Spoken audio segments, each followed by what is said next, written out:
Hey, everybody. After a very busy weekend in high school basketball, we had Section 7, there was TABC, I was out at Colorado Live, and I thought we should probably interview somebody who is not at any of them.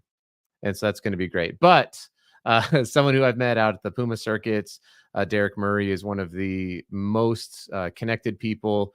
He has like 25 times the amount of Twitter followers that I have, which is not an impressive stat. But Derek's going to be joining me. He is the president of the Scouting Service. And I have no idea how he came up with this name, but we're going to ask him how he got his creative juices flowing and what it is he does over there. So be excited. This is going to be really fun.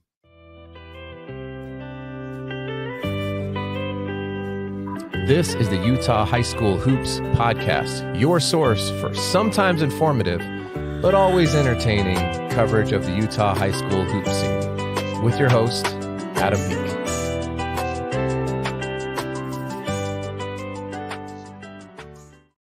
What is up, Mr. Murray? How are you, sir? Of course, coming live from Oklahoma. Is this? Yep. Still in Oklahoma City. My wife and I have been here for about 7 years. Not a place I ever thought I would call home, but life has a way of moving you around, and we still love it here. So I'm here most of June. And home to what I think is going to be the team to come out of the Western Conference next year after the magically pulled off a Josh Giddey for Alex Caruso trade without giving up any draft picks, which is shocking to me. We're not going to talk about Oklahoma City Thunder basketball, but I'm a little jealous. Like I'm a diehard Denver Nuggets fan. I was like, how did they do that? It's pretty wild. I'll say this, little peek, a quick early peek behind the curtain for me, which maybe a lot of people don't know. So I got my start in basketball in the ticket office for the Oklahoma City Thunder. That's what brought me to Oklahoma City. Worked in the retention department, handling, 400 or 500 season ticket accounts in the building.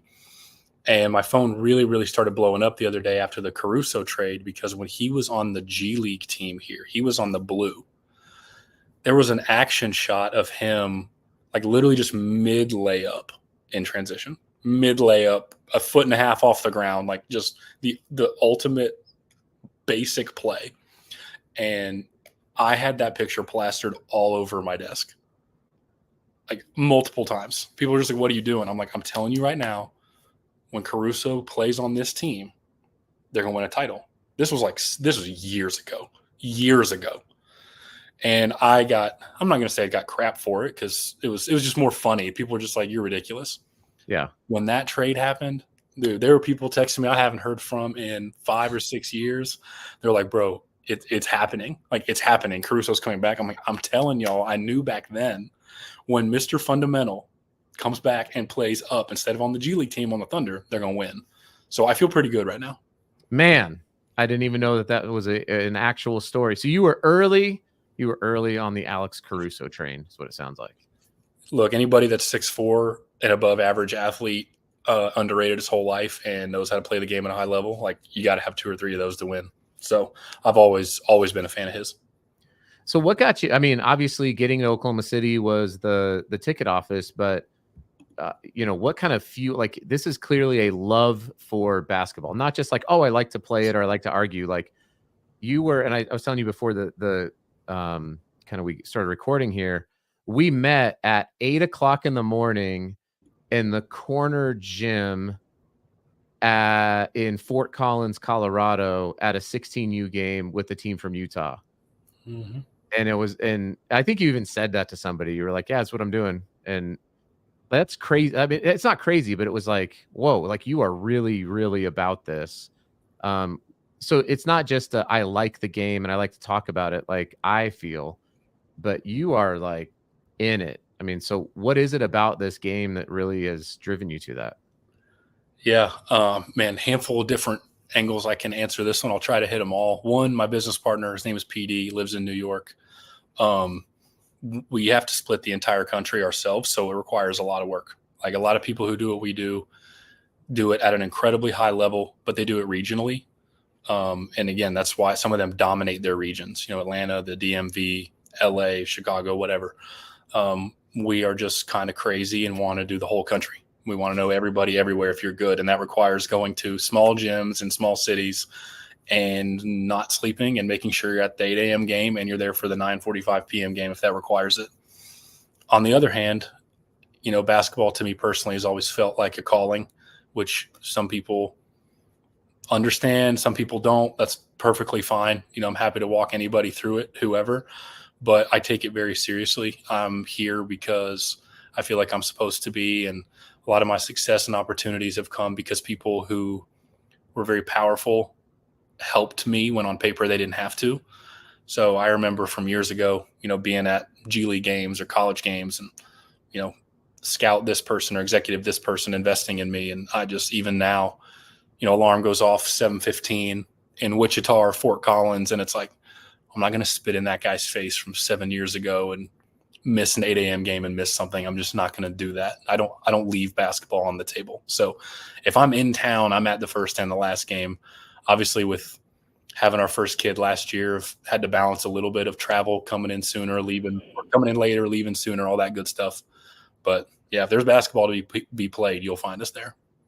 I love it. I mean, I have a full-time job that I have to travel for, and especially when I was doing sales full-time, I had the same kind of idea, which was like, if I'm going to be away from my family, from my wife and kids, I'm going to be working from the morning till the evening, because I'm not just out here to have fun, though there are opportunities to, go to dinner with some friends or whatever it is. But yeah, I mean, and I will say, like, we have something in common where, I've been a pastor for most of my life, and I actually find basketball to be one of these beautiful places. I almost call it like a sanctuary when I'm either playing or when I'm in the gym, because for me, it's a place of community. It's a place of it's a beautiful game when it's played the right way, right? There's a lot of beauty and creativity that's involved.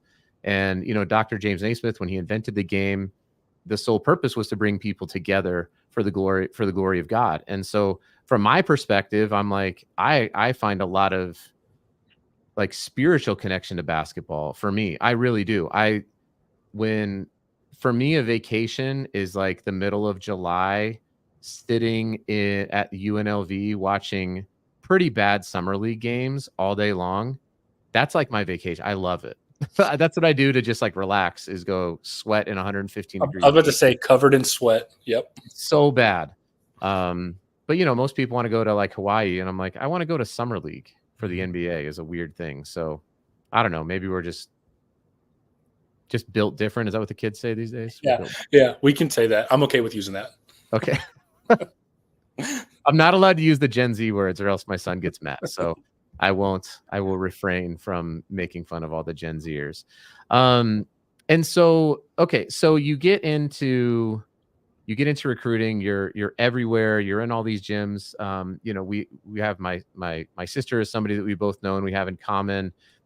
She spoke incredibly highly of you, because I'm always like, hey, Kristen, what do you know?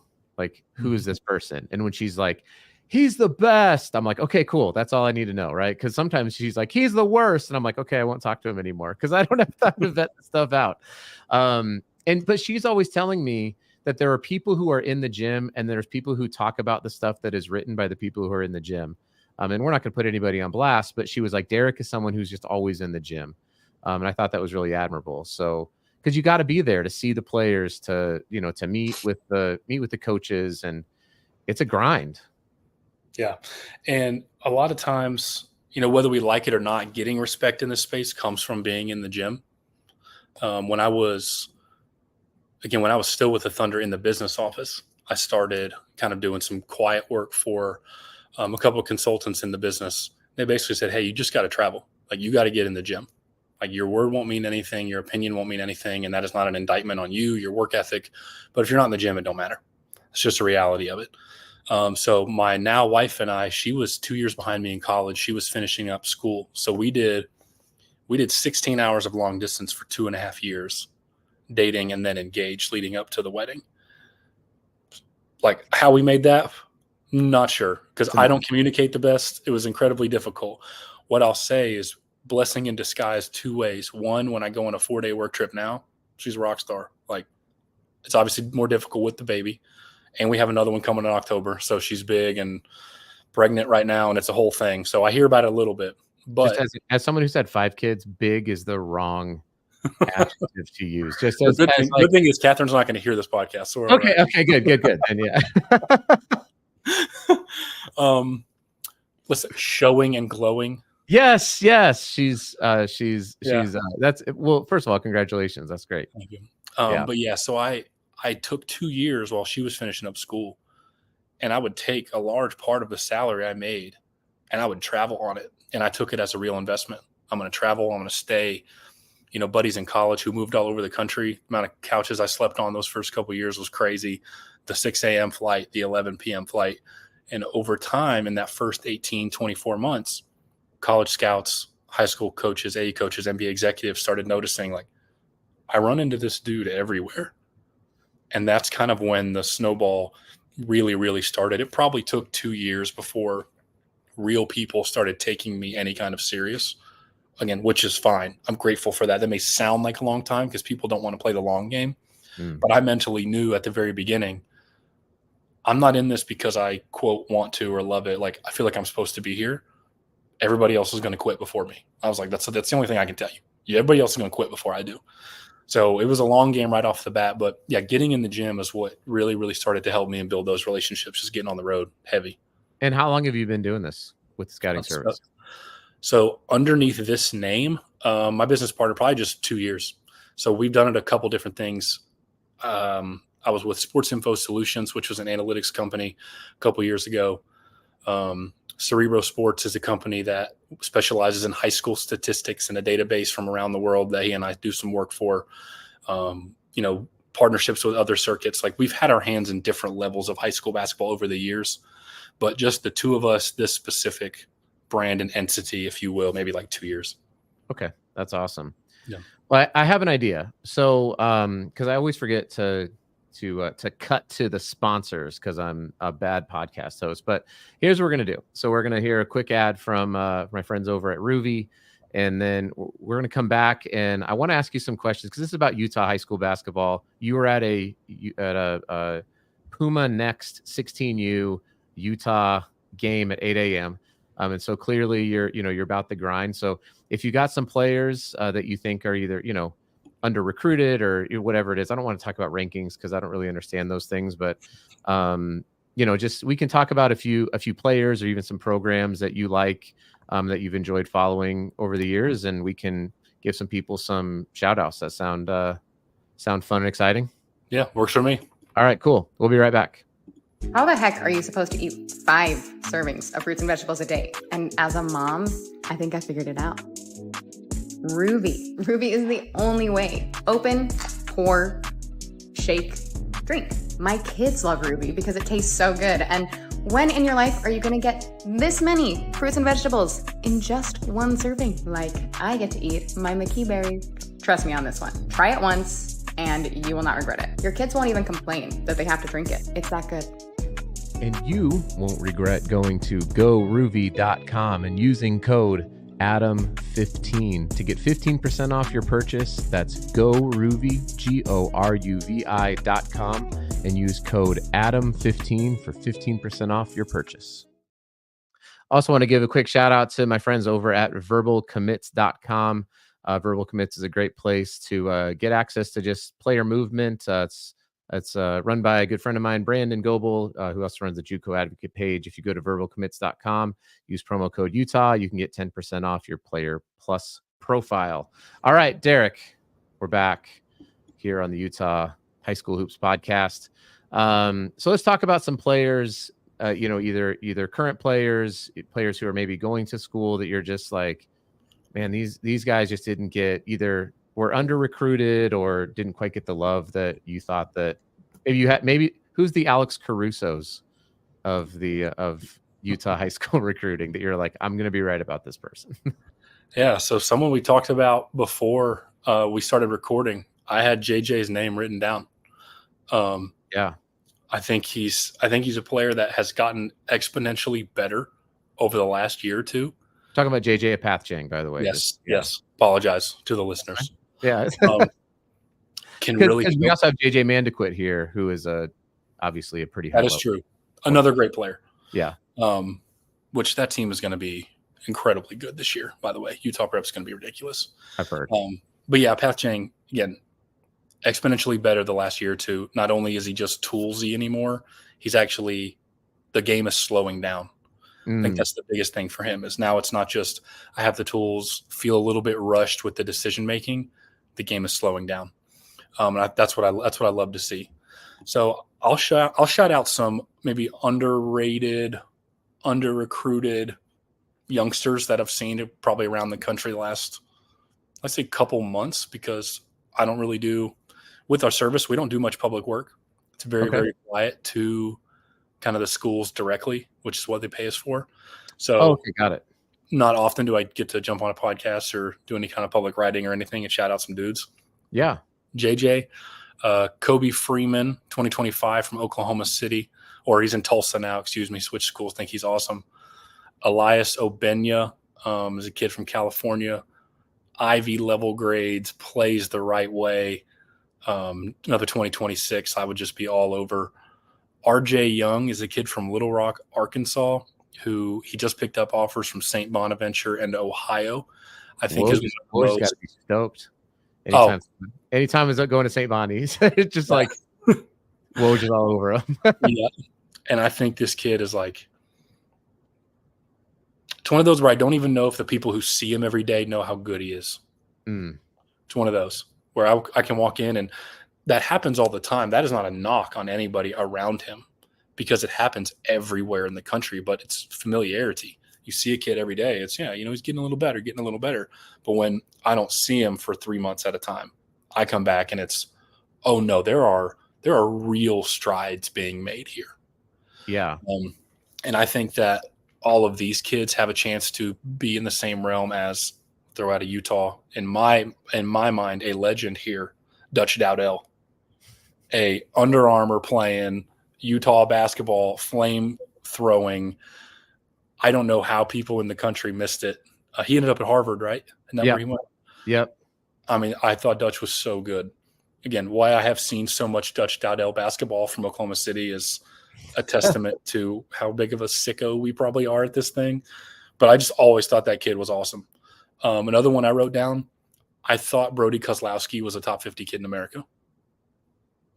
Not many times do you find somebody who was skilled as a youngster, got nastier as they got older, and as a dribble, pass, shoot, no dip three at like 6'6", 230 or whatever he is. Right. I just thought he was tailor-made to be in the Big 12. And yeah, him going to BYU, I think, is going to be that team. Speaking of teams, I think in Utah that are making, obviously Utah Prep has made a lot of noise, but from a college landscape, BYU is just getting. It's like every time I look on Twitter or X or whatever. Can I just call it Twitter? Is that allowed? I will literally never call it anything but Twitter. Okay, good. I'm glad that we have that in common. But it's like, BYU, and I'm not from Utah. I'm not like a BYU fan. I'm not a Utes fan. I just will claim Southern Utah, the T-Birds, because then nobody bothers me. But man, they just keep signing guys, it seems like, and Brody was one of those transfers. So yeah, I've been able to watch him play a few times. He's a guy, but again, I think it's interesting for me because you have this national perspective, right? You're talking about guys from, Little Rock, Arkansas, and from California. And so I hope that there's like an encouragement here. I remember, we were talking about like the Utah prospects, and just like I've had Casey Stanley on, obviously came to Lake Christian Academy from the coaching realm. And he just said, when I was a college coach, we would try to go watch the prospects play just because it was so enjoyable to watch them play. And they had guys, obviously, right? They had Brody was a prospect, and Dutch was with the Mountain Stars, I think, but they have high level guys, but it was like sometimes you're at the 8 a.m. games all day and you just want to watch good basketball. And the prospects probably run one of the best offenses in AAU, and they have for a long time. So it is like for your, I don't want to say old school college coaches, but your more strategic offensive, your game planning coaches who their recruiting is not just go get dudes and let's figure this out. the guys who are like, all right, how do kids specifically fit in my system? The Prospects are one of those teams you have to go watch, because Lynn and Tim and those guys, like, they're gonna run an offense regardless of who you have. And I think that's one of the reasons right now, 2026 Dean Ruckert, I think that's why he took off. Ruckert's been in a tremendous role for the Prospects for 2 or 3 years now. Even with Felici leaving, Junior County, believe County is still there. Yep. But yeah, Ruckert, like, he's able to excel because they were an actual place for him. It's not just, hey, go stand in the corner. Not a knock to the AU teams that do that. Some of these teams have kids from hours away. They don't get to practice. It's the nature of the business. So I'm not a huge fan of when people knock AAU programs for a lack of practice. If all your kids are from the same area, yes, you should practice. But the reality is you probably cannot. And until a parent has put themselves in the shoes of the director, it's very hard for me to listen to them knock a director of somebody who's maybe been doing it 10 years. It's like, dude, the proof's in the pudding. Like, that dude, yeah, they haven't practiced. They sucked this weekend. That dude knows what he's doing. Right. The Prospects generally, on paper, have kids from close enough area where they can practice, at least a good part of the team. And I think it shows. So they're a joy to watch, like, every Adidas session. Yeah. And obviously last year, the 17s won it, and that was a pretty big deal here. So let me ask that question then around recruiting. So obviously you talk to a lot of AAU coaches, high school coaches, college coaches. This is all part of the scouting service. And I don't know how much you interact with parents, but if there are parents of high level players who are trying to figure out, like, do I go to a place like what Dean did with the Prospects, where we're really comfortable with the system and it's going to let my kid shine, or go to the place where they're the best player? And I'm not saying Dean's not the best player of the Prospects. It's just, that if they went to, let's say Dean went to a different program and it was like, we're just going to focus all on you, because the Prospects don't just focus on Dean. They've got a bunch of guys. I don't know. I've always found that to be an interesting balance. And I don't know if that's something that you have ever, if you have parents who approach you about that, or if you have any advice for any of these parents or players who might be listening on, picking an AAU program is hard for a lot of people. I talk to a lot of parents. I wish there was a blanket rubric for picking a team, but it'll sound like a cop-out answer is every single situation is unique and different in its own right. And that is the truth. Some general rules I believe in is 15U, you got to be playing as much as possible. I don't care where you're playing. I don't care if you're playing Puma, Under Armour, Adidas, Nike, like Recruit Look. I don't, any independent circuit in the country, don't care. Minutes. Yeah. Getting better in practice, save that for school, save that for prep school. Go play. Get your game off. Find out what you're good at, what you're not good at, what we need to work on. What do I think I am as an upperclassman in high school? What do I want to be as a freshman and a sophomore in college? You've got to figure that out pretty early. That comes from having the ball in your hand as much as humanly possible. 15U. I think 16U, it's a little bit of a blend of, I still need to be playing because college coaches are starting to look at me, but also winning is starting to be important. The platform becomes a little bit more important in 16U. Certain shoes promote 16U better than others. Again, not anything wrong with how they do it. I work with teams at all of them. I support all of them. I go to every single one during the summer. But there are some shoe circuits where you could be a high 4-star on 16U. You're buried. They don't even tell me when you're playing. There are others that you could barely be a low major kid at 16U. And I walk in, they're like, Derek, court 1, you have to be there. So it just depends. 17U, I think you need to win. You got to be on the platform that exposes your level. And in the same way as like adults, we get older, and in our profession, self-awareness is very important. Parents and kids have to be self-aware in their own level. I'm going to go ahead and hit this little side note while it's in my mind. I love it. Your level is, in my opinion, your level is where you can play 15 minutes in 6 months. So if I ask you, a parent comes to me, hey, my son's being under recruited. Here's what we think it. We have some low major offers, some high Division II offers. Okay, first off, pause. You're a top 5% basketball player on the planet. So let's go ahead and be thankful there for those high details. Right. I could get on that tangent too. Why aren't the Atlantic 10 schools calling us? Why hasn't Davidson and Dayton and Loyola Chicago? Why haven't they called us?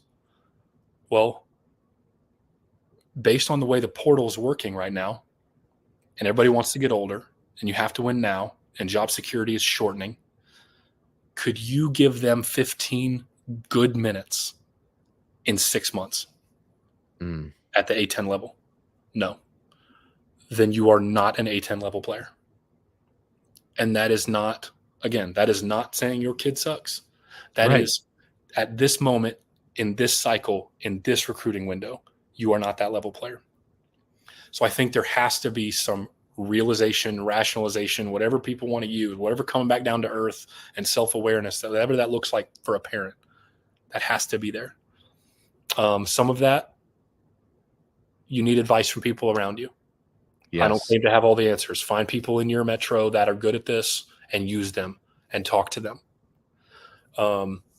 Parents aren't going to know everything by themselves. I think one of the reasons this means a lot to me. I was the oldest of 3 kids. My parents were both teachers.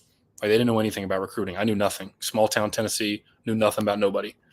Turns out I was an NAIA level player at the time. I mean, I was sending film to like every SEC school out there. Because I didn't know. What was I supposed to? I had no idea. And I've always been a shoot for the stars. If we don't get there, that's okay. I'm just still going to try anyway. It's always been my personality. So, thank God that didn't hurt my feelings coming out of high school. Because did you end up playing out of high school? So I ended up playing. Check this. I had surgery on both my knees. Okay. I played a little bit of baseball at Lee University in Tennessee. Got it. Yep. Okay. But basketball was always the love. But both knees, surgery in high school. Tough. My genetics was not going to let me play any further. Got it. But yeah, my parents didn't know. I had no self-awareness of my level. I have no one in my corner telling me these things. So that's why I think when I sometimes have conversations with players, yes, I believe there's a kid in OKC right now. He's an upcoming senior. If I'm a low major coach, I would take this kid on my team in a heartbeat. In a heartbeat. I'm all about it. The mindset, the mentality. I just am an absolute truther for this kid behind closed doors. Yeah. He will probably spend 2 years in junior college. And I've told him, you're going to go JUCO. Because that's my opinion, I cannot force my opinion on a coach. Even my best friends, I can't make them. I'm not going to make them take you. So your level today, even though I think you are here, this is the reality. And now he's getting himself ready. All right, where are we going to go to JUCO for a year? And I think he's going to be successful because he's willing to hear that and not get offended. So I just had he runs Utah Valley Prime here in Utah, and they actually just qualified for the 3 SSB. So I don't know if you'll be out there. And is that Rock Hill? Is that where that is? Yeah, I'll be there for 1 day, all day on Saturday. I'll be at Rock Hill. So his name's Rock Allen, and Rock's son Drake Allen. I had no idea until we were talking, but Drake was the student manager his sophomore year in high school. JV point guard his junior year, 6 points a game as a senior, 2-year missionary, grew a couple inches, which is helpful. Walk on at Snow College, took advantage of some COVID opportunities. And now he just transferred to Utah State, and he's telling me the story, and I'm like, that's actually a great example of somebody who walked through that exact. I love that principle of where could I contribute 15 good minutes in 6 months is that was what his level was. When he was a junior, it was junior varsity basketball. When he was a senior, it was varsity basketball. When he became a walk-on, it was a walk-on at Snow College is a really good JUCO. They create a lot of D1 players. That's a hard JUCO to walk onto. But, he followed that path. And I think that the landscape of basketball has changed. And I try to do my part, which is really small, relative to yourself. But I try to do my part to help people understand like this is there is a race to be run here. And another principle that I'm going to hold on to is something you said about your journey in recruiting, which was like you're going to play the long game and you're going to like outlast people. Yeah. And so, to me, I think that's another principle. Not just I love this idea of the 15 good minutes in 6 months, but also like, are you willing to outlast people? Because it seems like there are the Jack Golkes of the world that just kept going and just said, what do you dribble 5 times the whole season? I feel like, I mean, he just kept going, and then he shows up on the national stage against Kentucky. Another way too, I've thought about it. I'm not going to say I like preach this or teach this by any means, but something that's I'll give you a few hallelujahs. I'll give you a few amens. Cross my mind is like a lot of people are way too obsessed with the jersey you play in as a freshman in college. I care about who you play for as a senior because that tells me your real level. Yeah. Like anybody can play high major. Not anybody. A lot of people play high major as freshmen. They don't need to be there. It's a reality. And in this portal cycle, they have come back down. And now they are playing mid-major, mid-minus. Again, not an indictment. You're a mid-minus basketball player. You're a top 3% player on the planet. People get offended by that. But you've got people who played at JUCO for 2 years, and then they go to Little Rock or Arkansas Pine Bluff for a year. Now he's going to another school. Guess what? He's going to go rock out as a senior. It's like you got better over time. Are you willing to get better and go play the low ball, or do you want a jersey chase as a freshman? Well, and even given the landscape of the NBA, I love NBA draft content. There is a big jealous part of me as the older brother that my sister gets to do this for her job, because I have been all about the NBA draft for most of my life. I think it's phenomenal. I don't know what it is about it. But it seems like even more obviously there's the one and dones that are out there. Cooper Flag is going to spend a year at Duke and then go to the NBA. But there's the way that the salary cap has even functioned with everything that's happening with the transfer portal and NIL is there is a value now to a 24, 25-year-old seasoned, matured basketball player who you can take in the second round that's going to be able to come in and give you minutes on a rookie or a two-way contract because of how the salary cap has gone. So if you're a player, now granted, most players are not like, I'm doing this to get into the league. There's a lot of players who are. There's very few who are actually going to have that opportunity. That's like the top of the top of the top, clearly. But that's no longer punished, I think, is my point. You hear a lot of, 4-year guy, 5-year guy. The Nuggets with Christian Brown would be an example of somebody who played in college, came into the league. Was he 2-3 years at KU? I want to say 3. Yeah.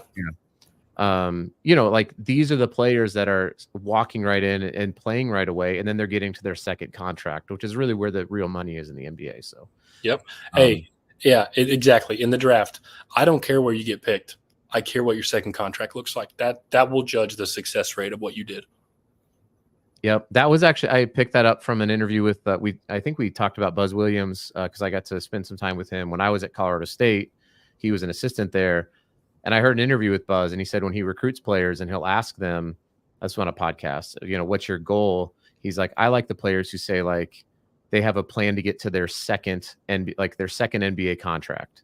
It's the players who have that sort of vision that he's like, all right, I can work with you. My goal is to get you to your second NBA contract as well. That was pretty insightful to me because that's really where you start to pick up and build a career in the league and become the Alex Caruso of who I think is going to upend the Boston Celtics next year. As much as that hurts me to say it, I think Oklahoma City is primed to have a pretty deep run this year. Derek, you've been super generous with your time. How can I'll make sure to have your Twitter link down in the show notes so people can connect up and follow you. You're at least gained 2 new followers. This is a really big deal. I know that, you came on here only to get more and more followers from the massive following that I have, but I really do appreciate you taking some time. How else is that the best place to kind of follow your content is on Twitter? Yeah, I pretty much do all the work there. it's funny. Sometimes basketball people will like go follow my Instagram. It's just shameless photos of my now 15-month-old daughter with pigtails and giving me an attitude as she eats in a high chair. So if you want that content, feel free to go on over. But yeah, most of it's on Twitter. But I mean, shoot, if anything, if there's any Utah parent out there that hears this, self-awareness, look yourself in the mirror. If your son is a junior college basketball player, go get free school. Mm-hmm. Go get free school. Who cares where he goes? Like, doesn't matter. Just make sure you're getting good advice. It does not have to be from me. There are people in every city and every state that, in my opinion, are good at this. So find somebody out in Utah, and just trust your instincts as a parent and do what's best for your kid. Don't let anybody else try to tell you otherwise. That's great advice. And it's actually a problem with recruiting basketball players, I think, from Utah, because school here is the least expensive in the entire country. So you can, if you can go get it for free, then that's awesome. Or you can go be a walk-on player at Weber State and pay $3,000 a semester and, maybe never get into a game. But you can bankroll for your college here. A lot of families can afford it because of in-state tuition is insanely cheap as somebody who moved here pretty recently. So yeah. And who has kids who have to start thinking about this stuff. But love that advice. The self-awareness piece is critical. And I love the accountability thing as well. Just surround yourself with people who will be honest about who your son is as a player. Or, I mean, if you're listening, your daughter's a really good player, though I don't cover women's basketball. But like, they'll just be honest with you, right? Like that. Some of the closest relationships I have with parents are when I told them the truth, when a lot of people were pumping up their kids. They meet me at an event. Hey, I heard you're so-and-so. I'm like, yeah, I'm very familiar with your son. He's ranked 72nd. Yeah, I've seen your son a bunch. Oh, what do you think? We heard from this school and this school. I was like, yeah, dude, your son don't know how to run a pick and roll. Like, he's pretty severely overrated. I've said that point blank to parents. And some of them, it's the last time I ever hear from them. Yep. Guess what? That is an important note for me. because yeah, now a college will call me and I'm like, yeah, they don't want the truth from you. You probably don't want them in your program. The other ones, the parents go, whoa, and say, yeah, you're right. My son can't do that. I'm like, I think your son's awesome. But if you don't make him work on this, he's going to fail. Those relationships end up wonderful. Yeah. Because the people who can take the hard truth. Not that I am the deliverer of the truth and like that my word is gold all the time, but parents who can hear the truth from people, whether they like it or not, will set themselves up and their kids up for success, like every time. I love that. And it's a great place to end it, because that's a great life lesson as well, right? Like, surround yourself by people who will tell you the truth, and yeah, you're gonna be a lot better off. So Derek Murray, I appreciate you coming on here and dropping a whole bunch of great nuggets. And you're welcome aboard the Denver Nugget bandwagon at any time. Speaking of nuggets, I'm the conductor, so I will I own a tattoo. I was a ball boy for him in the 1980s, so you're welcome anytime. But seriously though, thanks for coming on the show. Hope to see you out at one of these events again at the 8 a.m. game in the corner while you're alone, just running an evaluation. I love it. Thanks so much for having me, man.